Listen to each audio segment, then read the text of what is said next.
Good evening, everyone. Madam President, friends, colleagues, I'm extremely grateful and honoured to be able to address you today.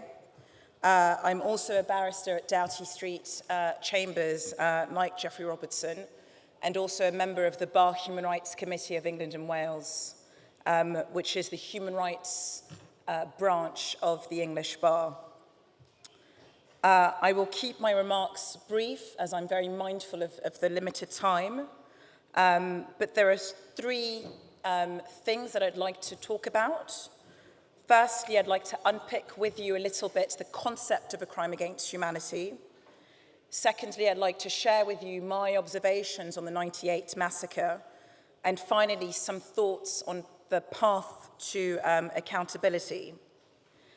And I must say that I've been incredibly moved by the stories that I have heard of the unimaginable suffering meted out upon the people of Iran, and the courage and resilience of some of the speakers I found to be truly inspiring. Now, crimes against humanity are one of three international crimes alongside war crimes and genocide.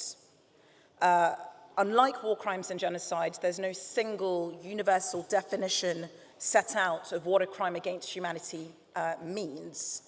Genocide is defined in the 1948 Genocide Convention. War crimes are defined in the 1949 Geneva Conventions and their additional protocols. But we don't have a single universal treaty which sets out what a crime against humanity is. And it's important to be precise and understand what a crime against humanity is. Otherwise, it loses some of its significance and it becomes diluted if we're not precise in the use of the word.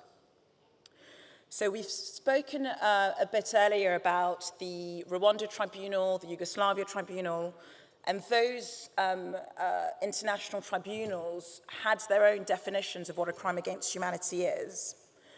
But the most recent definition is that contained in the Rome Statute of the International Criminal Court.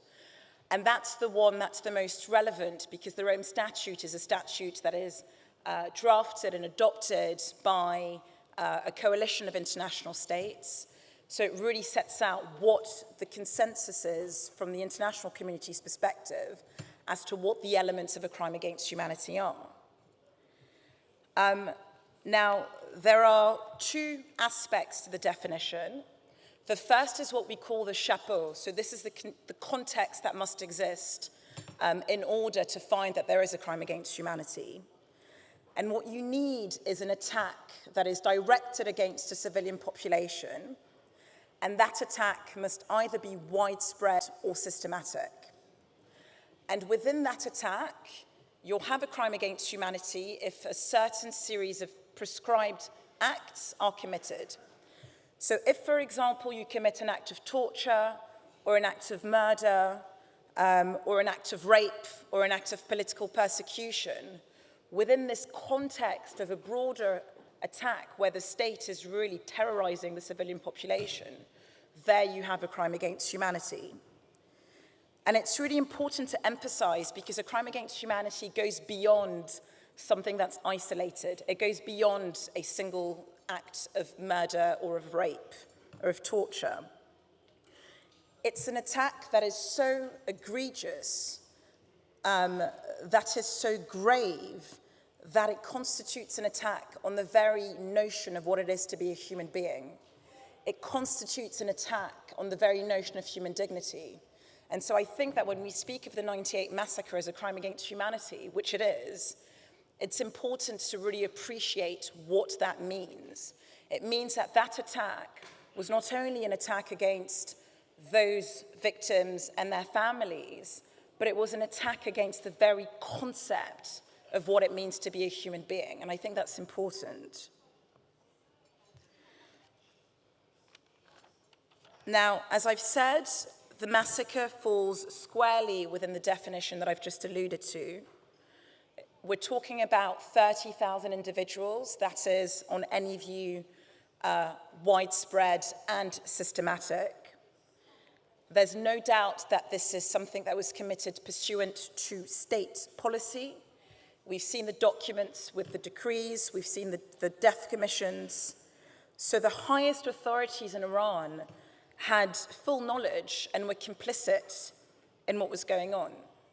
So this is a clear example of state terror, of state butchery, of state savagery.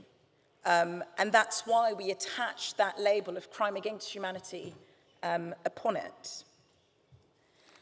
Now, we've spoken about routes to accountability, and what makes me quite sad as an international lawyer is that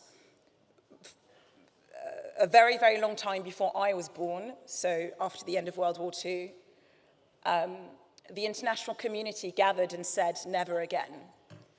So after the Holocaust, they said, never again will we see a genocide, or never again will it go unpunished at least.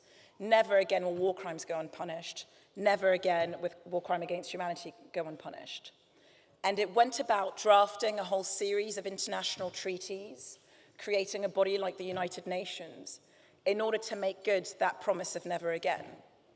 And yet, in the latter part of the 20th century and in the first part of the 21st century, we've seen that promise broken with depressing frequency and impunity.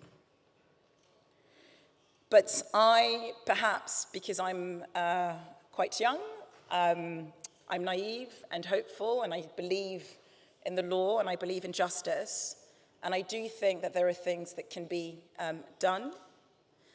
We've heard about the difficulties in terms of the ICC, and that's because the court simply doesn't have jurisdiction. But what is possible is a commission of inquiry. There's a commission of inquiry on Syria at the moment that for the last 4 years has been slowly and painstakingly gathering evidence of war crimes being perpetrated by the regime in Syria.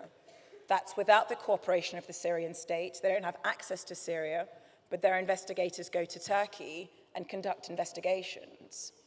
And that's a body of evidence that's being collected. We've heard about a special tribunal being created. We've also heard about universal jurisdiction, and that means should an Iranian leader implicated in these crimes set foot in a jurisdiction that recognizes those principles, in theory, that person could be subject to prosecution in that country. So I think, and it's perhaps trite, this is a quote from Dr. King, and he said that the arc of the moral universe is long, but it bends towards justice. And I do think that's true. You know, I'm sure that in 1975, well, when Pol Pot and the Khmer Rouge entered Phnom Penh, they never dreamed of one day facing justice for the deaths and the torture of the millions of Cambodians that they inflicted.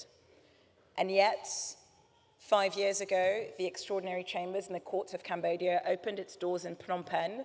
Pol Pot was long dead by that point, but some of his cronies were arrested, prosecuted, and found guilty in that jurisdiction. So I'm not saying there's going to be justice tomorrow. I'm not saying there's going to be justice next week. But we now have the laws in place to prosecute. And there is evidently a very well-organized and tenacious community in exile ready and willing to take up that challenge. So I guess my message is don't give up. Thank you very much.